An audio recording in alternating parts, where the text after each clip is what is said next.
ഇത് probabilistic reasoning ആണ് നടത്തുന്നത്. അതാണ് ഇതിൻ്റെ ഒരു വിഷയം.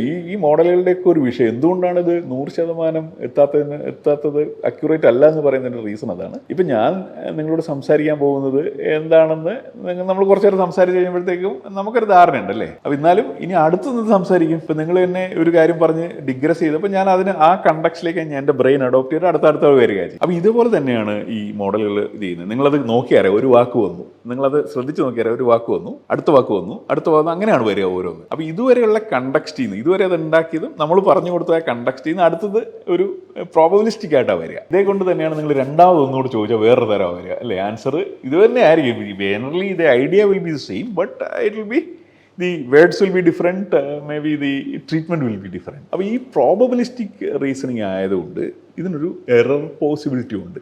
100% പ്രോബബിലിറ്റിയിലല്ല തരിക. 0.1% എറർ പോസിബിലിറ്റി ഉണ്ട്. ആ എറർ നിങ്ങൾ ഒരിക്കൽ അടിച്ചു പോയാൽ, ഒരിക്കൽ ഇതിനകത്ത് നമ്മൾ എഴുതി വരുന്ന സാധനത്ത് ഒരു എറർ അടിച്ചെന്നിരിക്കട്ടെ, പിന്നെ അത് കണ്ടക്സ്റ്റ് ആയിട്ട് എടുത്തിട്ട് അതിന്റെ പുറത്ത് ബിൽഡ് ചെയ്യും. അതായത് മണ്ടത്തരത്തിന്റെ പുറത്ത് മണ്ടത്തരങ്ങൾ ബിൽഡ് ചെയ്ത് വലിയൊരു മണ്ടത്തരം ഉണ്ടാക്കിയെടുക്കാൻ പറ്റുന്നത്. അപ്പോൾ അതുകൊണ്ടാണ് ഇവർ നമ്മളോട് ഈ ഫീഡ്ബാക്ക് ഒക്കെ ചോദിക്കുന്നത് കണ്ടിട്ടുണ്ടോ. നിങ്ങൾ ഈ AI മോഡലിംഗ് ഇത് കറക്റ്റ് ആണോ, ഇത് നിങ്ങൾ ലൈക്ക് ചെയ്യാനൊക്കെ പറയുന്നില്ലേ. They are also collecting some data from that also. They are trying to adapt. അപ്പോൾ അവരത് റീട്രെയിൻ ചെയ്യാൻ നോക്കുന്നുണ്ടാവും.